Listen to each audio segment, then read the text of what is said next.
Hello everyone, welcome back to my channel. तो दोस्तों, स्वागत है आप सबका हमारे चैनल पर, जहां हम बातें करते हैं फैशन, ब्यूटी, लाइफ स्टाइल, पूजा पाठ से जुड़े हुए ऑल इन टॉपिक पर। और मैं आपके साथ शेयर करती हूँ अपनी लाइफ का एक्सपीरियंस। दोस्तों, हरे कृष्णा, राधे राधे। कैसे हैं आप सब? आशा करती हूँ आप सभी लोग अच्छे होंगे। मैं बिल्कुल ठीक हूँ, स्वस्थ हूँ।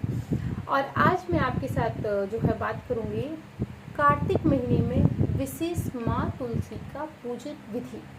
इस पर मैं पहले भी बहुत बार आप लोगों से चर्चा कर चुकी हूँ, लेकिन चूंकि हमारा परिवार धीरे धीरे बढ़ रहा है तो पुरानी वीडियो पीछे छूट जाती हैं और नए कन्फ्यूज़न क्रिएट हो जाते हैं। तो चलिए हम उस पर डिस्कस कर लेते हैं और हम आपको बताते हैं। सबसे बड़ा जो कन्फ्यूज़न होता है लोगों में वो ये है कि दीदी, हम जिन तुलसी जी की पूजा करते हैं, क्या हम कार्तिक महीने में उन्हीं तुलसी जी का विवाह करते हैं? क्या हम जिन तुलसी जी की पूजा करते हैं, क्या उन तुलसी जी को तोड़ सकते हैं? इस तरीके के कई सारे कन्फ्यूज़न जो है हमारे जीवन में होते हैं। तो आज मैं इन्हीं को दूर करूंगी और उन्हीं के साथ साथ मैं आपको बताऊंगी डिटेल में कि हमें पूरे कार्तिक के महीने में तुलसी जी का विवाह पूजन कैसे करना है। विवाह हम देव उठनी एकादशी पर या फिर पूर्णिमा वाले दिन करेंगे। तो चलिए, सबसे पहले तो जो तुलसी जी हमने, जैसे कुछ लोग घर में चौगड़ा बनवाते हैं, कुछ लोग गमले में लगा लेते हैं, विशालकाय तुलसी जी होती है। हम जिन तुलसी जी का परमानेंट पूजन करते हैं, हम उनका विवाह श्री शालिग्राम जी के साथ नहीं करते हैं। शालिग्राम जी के साथ हम बाल अवस्था की जो तुलसी होती हैं उनका विवाह करते हैं। जैसे कि हमारे घर में कोई तुलसी लगी है, वो बहुत पहले से तुलसी, जैसे मेरे घर में वो तुलसी लगी हुई है, वो बहुत पुरानी तुलसी है, तो क्या मैं उनका विवाह करके उनको दान कर दूंगी? नहीं, उनका विवाह करके उनको दान नहीं किया जाएगा। छोटी तुलसी का दान किया जाता है, छोटी सी तुलसी जी का हम दान करते हैं, ठीक है ना। तो अब क्या करें? अब ऐसा है कि जो तुलसी जी आपने लगा रखी है, जो परमानेंट आपके घर में लगी हुई है, उन तुलसी को ना तो हम तोड़ेंगे, ना उनके पत्तों को नोचेंगे, ना उन्हें काटेंगे, कुछ नहीं करेंगे।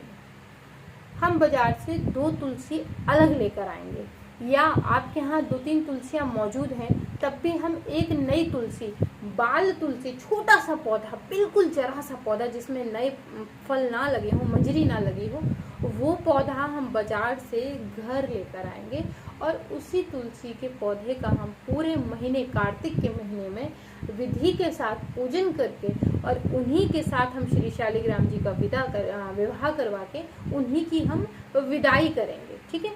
तो जो परमानेंट तुलसी भी हमने लगा रखे हैं उनको भी हम कार्तिक मास में नहीं तोड़ते हैं। लेकिन क्योंकि हम भगवान जी की पूजा करते हैं, हमारे घर में लड्डू गोपाल हैं, हमारे घर में श्री कृष्ण जी हैं, तो भाई हम ऐसे में क्या करें? ऐसे में हम एक अलग तुलसी रखते हैं जिनका हम पूजन नहीं करते, वो हम एज ए वृक्ष के रूप में रखते हैं, ऐसे पेड़ के रूप में हमारे पास हैं। हम उनका इस्तेमाल कभी चाय बनाने में कर लेते हैं, कभी बच्चे को सर्दी जुकाम हो गया उसमें कर लेते हैं, किसी दवाई में औषधि के रूप में हमने वो पेड़ लगा रखा है। उसे ना तो हम जो है वो पूजा करते हैं और ना ही ऐसा है कि नहीं हम इनकी पूजा करें, तो ऐसा कुछ नहीं। वो पेड़ हमारा अलग रहता है, वो बस हम उसको औषधि के रूप में प्रयोग करते हैं।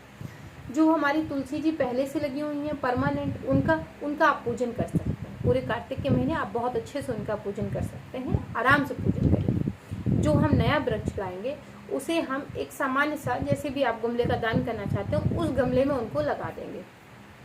उसी गमले में जब हम तुलसी जी को लगा देंगे, थोड़ी सी जगह बना के एक छोटा सा हम सिंहासन लगा के या कोई बर्तन लगा के उसी में शालिग्राम जी को बिठा देंगे। पीले रंग का हम कपड़ा बिछा देंगे, उसी में हम शालिग्राम जी को बिठाएंगे और एक कपड़ा हम उनको ढकने के लिए भी रखेंगे, ठीक। तो जो बाल अवस्था की तुलसी जी हैं उनका हम पूजन करेंगे। सामान्यतः तो हम तुलसी जी के दीपक जो है वो शाम को ही दिखाते हैं, लेकिन कार्तिक के महीने में हम दोनों समय उन्हें दीपक दिखाने के बाद ही पूजा करते हैं। जैसे कि जो लोग कार्तिक का स्नान कर रहे होते हैं वो ब्रह्म मुहूर्त में सोकर उठते हैं, और जब हम ब्रह्म मुहूर्त में सोकर उठते हैं, स्नान इत्यादि करते हैं, पूजा करते हैं, तो सूर्य देव नहीं निकले होते हैं, तो अंधेरा रहता है। इसलिए हम जल के द्वारा जो हमारी बाल तुलसी है उन्हें अच्छे से स्नान कराते हैं।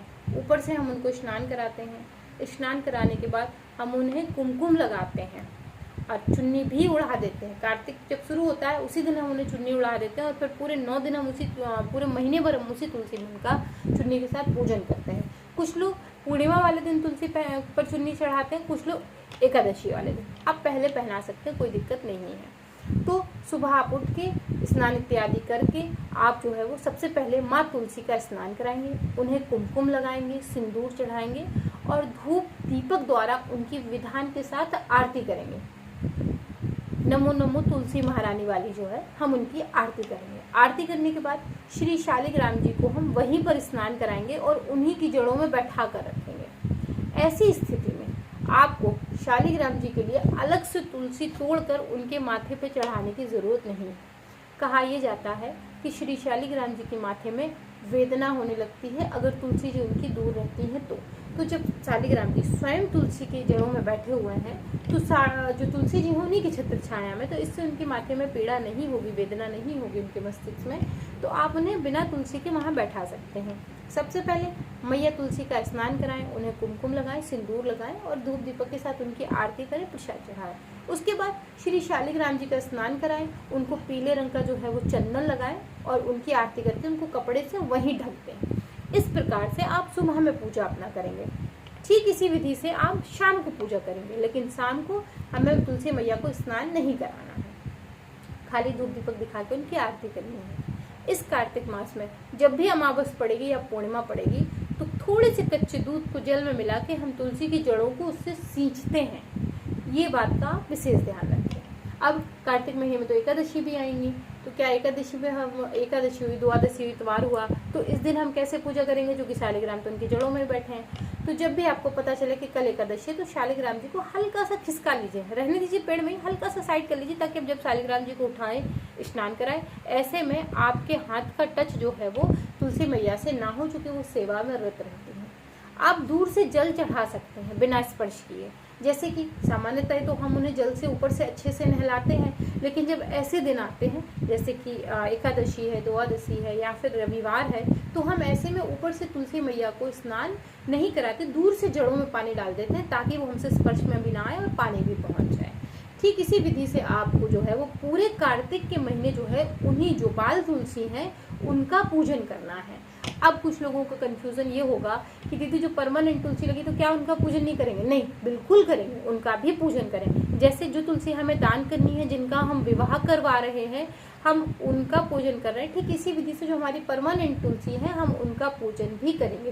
क्योंकि जब वो तुलसी जी की विदाई हो जाएगी तो फिर हमारे शालिग्राम जी को हम कहाँ बिठाएंगे? उन्हीं तुलसी जी के नीचे बैठाएंगे ना। तो इस तरीके से हम अलग से जो है वो तुलसी रखेंगे विवाह के लिए। अगर आप विवाह नहीं करवाते तो हम क्या करें? तो विवाह नहीं करवाते तो पूरे महीने भर पूजा करने के बाद आप उनको कार्तिक पूर्णिमा या फिर देव उठनी एकादशी पे पूजा करने के बाद किसी मंदिर में आप उनका दान कर सकते हैं। तो इस तरीके से हम पूरे कार्तिक के महीने जो है वो माँ तुलसी जी का विधान के साथ पूजन करेंगे, साथ में श्री शालिग्राम जी को रख कर। तो मैंने आपको बताया इस वीडियो में कि हम 3 तुलसी रखेंगे। एक तो हमारी जो परमानेंट तुलसी है वो, एक तुलसी का पौधा अलग से रखेंगे जिन्हें हम चाय में या बच्चों की बीमारी में या किसी औषधि के रूप में पत्तियां तोड़ते रहते हैं, और एक तुलसी वो होंगी जो वाल तुलसी होंगी। अगर ये तुलसी के वृक्ष आपके घर में पहले से ही मौजूद हैं और लेकिन अगर वो बड़े बड़े हैं, उनमें मजरी आ गई है, वो बड़े हो गए हैं, तो फिर उन तुलसी जी का विवाह आप ना कराएं। आप चाहें तो बाजार चले जाएं, 10-11 रुपए में एक छोटा सा तुलसी का पौधा आ जाता है, वो आप लगा सकते हैं। हिंदुस्तान में तुलसी जी की 108 से ज़्यादा वैरायटी उपलब्ध है, तो कभी भी परेशान ना हो। रामा तुलसी ले सकते हैं, श्यामा ले सकते हैं, राधा तुलसी ले सकते हैं, बहुत अलग अलग तुलसियाँ जो है वो उपलब्ध हैं, ललिता तुलसी उपलब्ध हैं। और उसी में से एक तुलसी होती हैं जो कि तुलसियों की पटरानी कही जाती हैं, तुलसियों की जननी कही जाती हैं, वो होती हैं विष्णु तुलसी, या कुछ लोग उन्हें फर्स्ट तुलसी के नाम से भी जानते हैं। तो वो तुलसी का वृक्ष हमारे घर में है और मैंने आपको दिखाया, और उसके पीछे की मैं आपको स्टोरी भी सुनाऊँ, मुझे नहीं बताई, मुझे बाद में पता चला कि जो विष्णु तुलसी है ये पहले मेरे ससुराल में भी लगी हुई थी, मेरी सासू माँ ने भी लगा रखी थी, लेकिन गलत जानकारी के कारण पता नहीं उनको किसी ने जानकारी दे दी कि ये जो लगाई हुई है घर में, इससे घर के अंदर सांप आते हैं। और फिर वो भैया वो डर गई, मुझे लगता है, क्योंकि अब गाँव उस टाइप के घर था तो सांप आप निकलते रहते, तो वो डर गई और उन्होंने उन तुलसी जी को जो है वो निकलवा के हटवा दिया।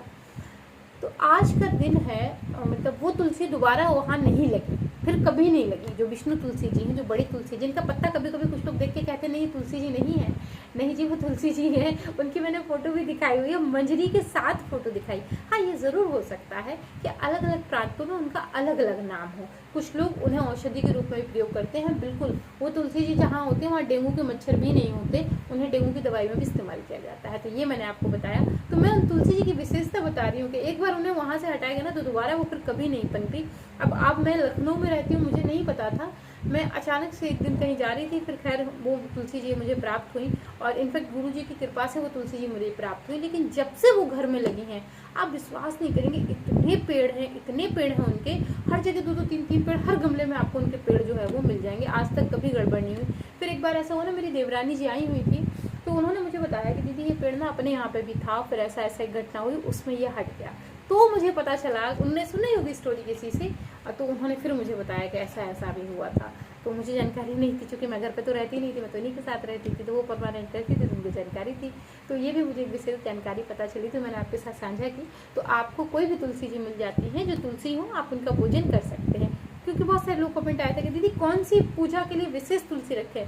कोई विशेष तुलसी नहीं है, जो आपको उपलब्ध हो जाती है वही विशेष तुलसी है। तो दोस्तों, आशा करती हूँ कि ये वीडियो आपको पसंद आई होगी। पसंद आई तो मेक श्योर वीडियो को लाइक करिए, चैनल को सब्सक्राइब करिए, फ्रेंड एंड फैमिली के साथ शेयर करना बिल्कुल मत भूलिए। मैं मिलती हूँ विद अ न्यू वीडियो, तब तक के लिए Hare Krishna, Radhe Radhe and bye bye.